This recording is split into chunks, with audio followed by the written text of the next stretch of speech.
first question I am going to answer today is, can spirit communicate to me through songs in my mind? Awesome question. The answer is absolutely yes. And this is actually fairly common. The reason being is that loved ones on the other side and us here, we often shared special songs together. Maybe we shared a special song with our husband who's now in spirit, or a special song with our dad, or maybe we have a memory with our loved one that we associate a special song with. So we will receive songs in our head from loved ones in spirit as a form of communication from them. That is known as subjective clairaudience. Clairaudience is one of the psychic senses. It is the psychic sense of clear hearing. There are two methods of clairaudience: subjective clairaudience, which is inside your head in your thought voice, and objective clairaudience, which is hearing outside of yourself, meaning like with your physical ears you'll hear. But hearing a song inside of your head from your loved one would be subjective clairaudience. Now, the way that you could tell that it's actually from your loved one would be the context. So you would hear it out of nowhere. It would pop into your head out of nowhere, meaning it wouldn't be like a normal train of thought. So let's use an example. Let's say that your dad is in spirit and you had father-daughter dance with him at your wedding, and there's a certain song, the song that you danced with him, or to the song that you danced to with your dad for the father-daughter dance at your wedding is the special song that you have with him. So if you are thinking about your wedding day and then you're thinking about how much you missed your dad, and then you hear that song in your head, I would not rely on that as communication from your dad. And the reason I would not rely on that as communication from your dad is because playing that song in your head would kind of fit your normal thought pattern, right? And since subjective clairaudience occurs in your own thought voice, you want to make sure that if you can trust communication, it's not a part of your own, thought train, right? That's one of the ways that you can tell. If you want to learn about other ways, watch this video here at the top of the screen somewhere. I have other ways you can tell in this video about telling clairaudience from your imagination, but I wouldn't trust that. An example I would trust of hearing a song in your head would be you're cooking dinner and your kids are running around the house, tearing the house up while you're trying to cook dinner, and you're feeling super stressed because you have like food on the stove and everything, you're trying to like not burn dinner, but your kids need your attention because they're fighting and everything's kind of chaos, and you have to leave the stove to attend to your kids, and you're coming back from attending to your kids to like get back to the dinner that you're cooking, and all of a sudden the song pops in your head. That I would interpret as communication from your dad. Out of nowhere, is kind of letting you know he's present, he's with you, he's with your kids, he's supporting you, he's sending his love. That is not a part of your normal thought train. One other thing I want to just reference in regards to receiving songs in your head as messages from loved ones in spirit is it would be much easier, or is much easier, for your own loved ones to get the songs to you than it is for them to get the songs to a psychic medium during a reading. Now, they can get songs to psychic mediums during a reading, and they do, but you have to keep in mind that your loved one's special songs. You know the songs just like your loved ones know the songs. Now, there's like an insurmountable amount of songs in the world, right? There's an insurmountable amount of artists, song names, like decades that songs were created in, like genres of music, so on and so forth. So there's no psychic medium out there that, well, maybe somebody who's like super into music or like studies music or something, but there's very rarely going to be a psychic medium out there who's going to recognize every song that a spirit person tries to give them. So it's more difficult for a spirit to successfully get a song to a psychic medium to get to the client. So in other words, the psychic medium needs to be able to recognize the song that they're receiving in order to be able to adequately relay it to the client. So for that reason, I do feel it is more common for your own loved ones to be giving you songs in your head than it is for them to be giving them to a psychic medium for you. Not to say it doesn't happen or it can't happen, but not all psychic mediums are good with music, just like not all psychic mediums are good with like subject A, B, C, D, E, right? There might be a psychic medium out there who is like amazing with music, but it's horrible with like, I don't know, flowers. I'm horrible with flowers, so that's not a great example, but you see what I'm saying. So yeah, subjective clairaudience to answer this question.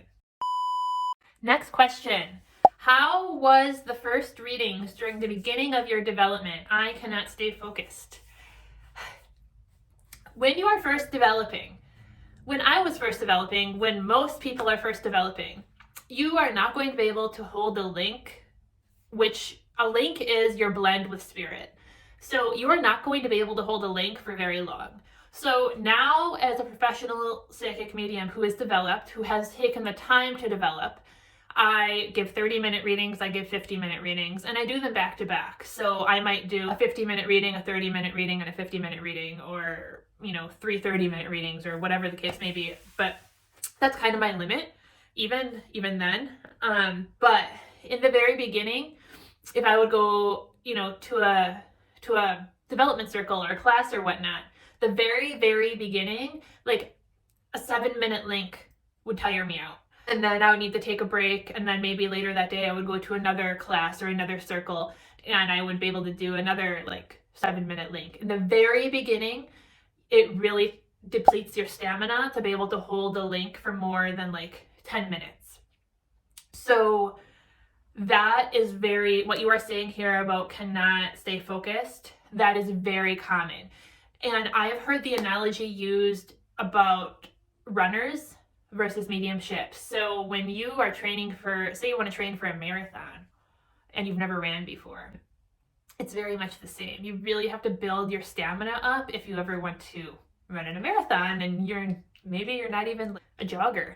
Maybe you can barely jog around the block, but you have this goal of, I want to run, I don't even know how long marathons are because that's nothing I ever want to do in my life. How long are marathons? I don't know, a few miles? Are they longer than that? But say you could barely run around the block and you want to eventually be able to run 5 miles. How are you going to get there? You're going to work on your stamina. And that analogy fits very well with mediumship because at the end of the day, this is energy work. You are using your energy. And with psychic mediums, when we work professionally, I might only do 3 readings in a day or 2 readings in a day, but when I'm finished with them, I feel like I've worked 8 hours at a professional job.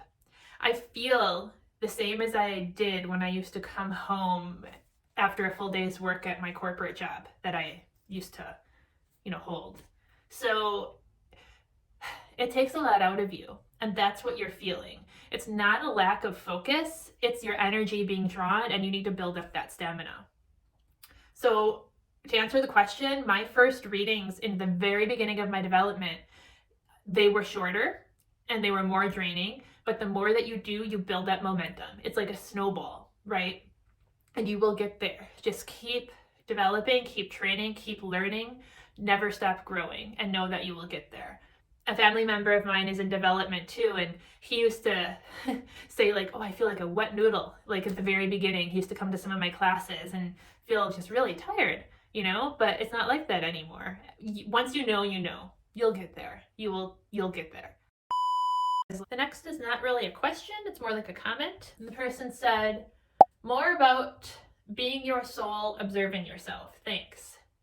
So in terms of advice regarding more about being your soul, observing yourself, the first thing that I would tell you would be to start observing your thoughts as thoughts and to try to separate your thoughts from your higher self, or in other words, to start trying to separate your thoughts from yourself as a spiritual being. To start trying to recognize that your thoughts are often very conditioned. And almost like your thoughts are almost kind of psychotic sometimes. So if you think about what your thoughts are on a daily basis, they're super, super protective. Your thoughts are all about not wanting yourself to become emotionally hurt. Your thoughts are all about like what you fear and what you want not to happen and what you want to happen.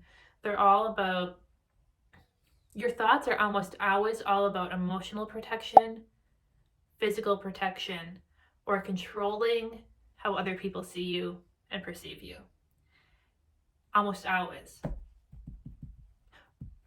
Or judgment of those three things in other people. So if you step back, and kind of like an oxymoron here, but if you step back and think about what you think, you'll start to notice that. So start there. That's not your soul observing your thoughts. Thinking about what you're thinking is not your soul observing your thoughts, but start there. Think about what you're thinking first of all. And then next step, take a step back from that and start to observe your thoughts as your soul as much as you can. And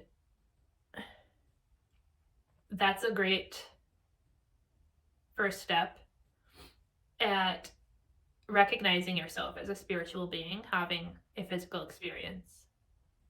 And I think it's a very worthy first step of working to understand oftentimes why you might do some of the things that you do, or past tense even, maybe why you may have done some of the things that you've done, which are worthy first steps on the healing journey and the spiritual growth journey. Next question, why the one-way mirror? Why can spirit see us, but we cannot see them? It would make grief so much easier if we could. Well, I think it's one of the reasons we're here, right? We don't want to hear it. We don't want to admit it. I mean, and it sucks. But experiencing grief, experiencing loss, experiencing sadness, experiencing pain, experiencing those aspects of humanity are part of being human.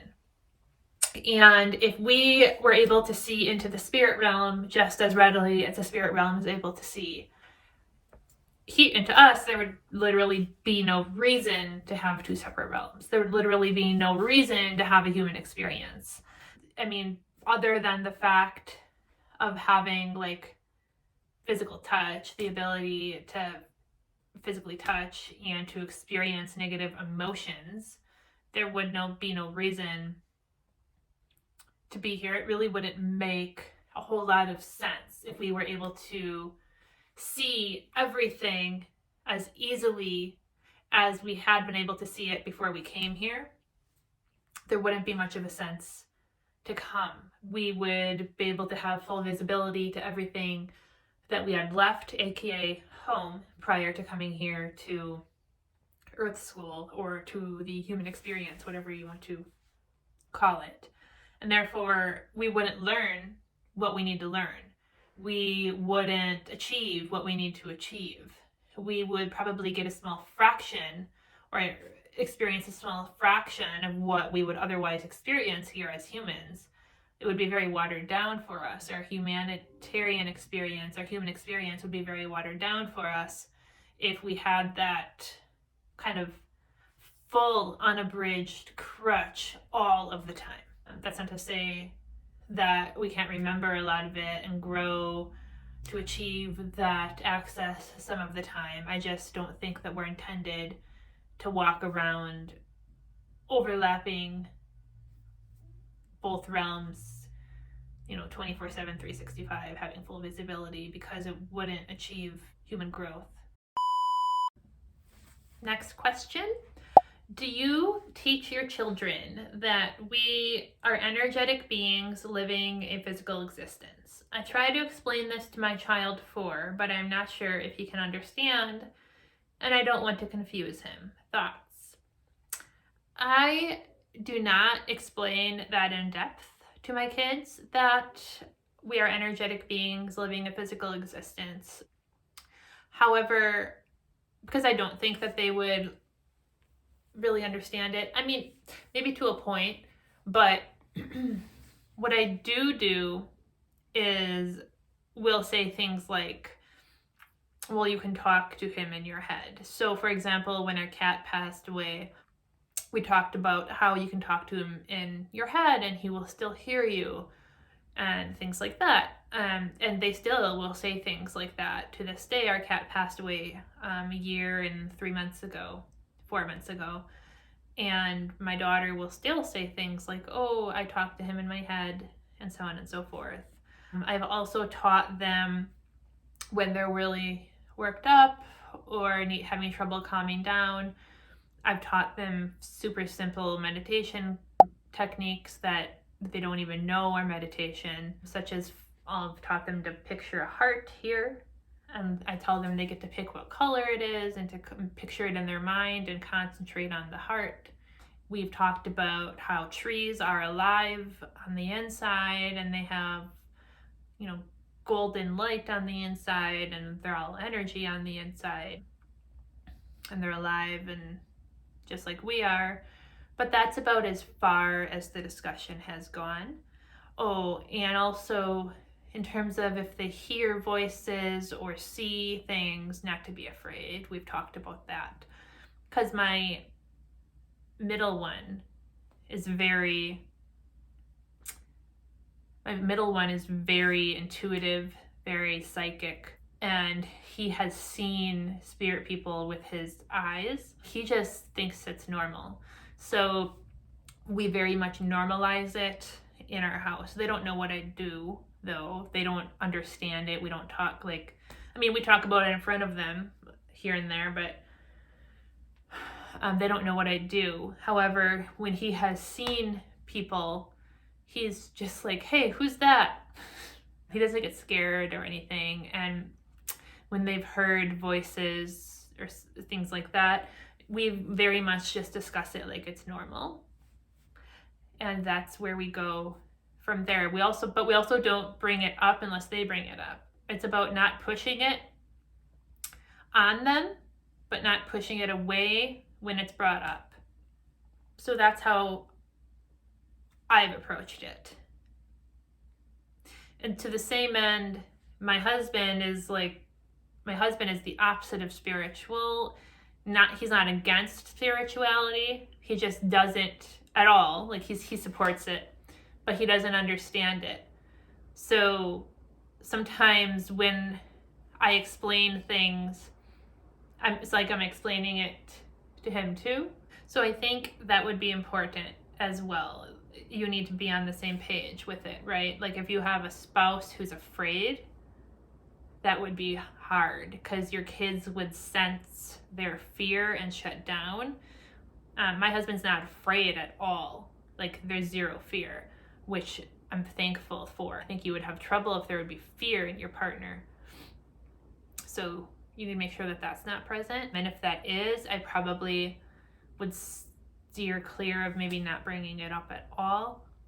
That's a tough decision, though. That's it for now. If you have any questions you would like me to answer next time, go ahead and comment them below. Until then, if you are interested in anything spirit, mediumship, the other side, animal communication, and my passion, which is helping everyday people learn to communicate and connect with their loved ones on the other side without the help of a medium like me, go ahead and like and subscribe. Much love. Bye.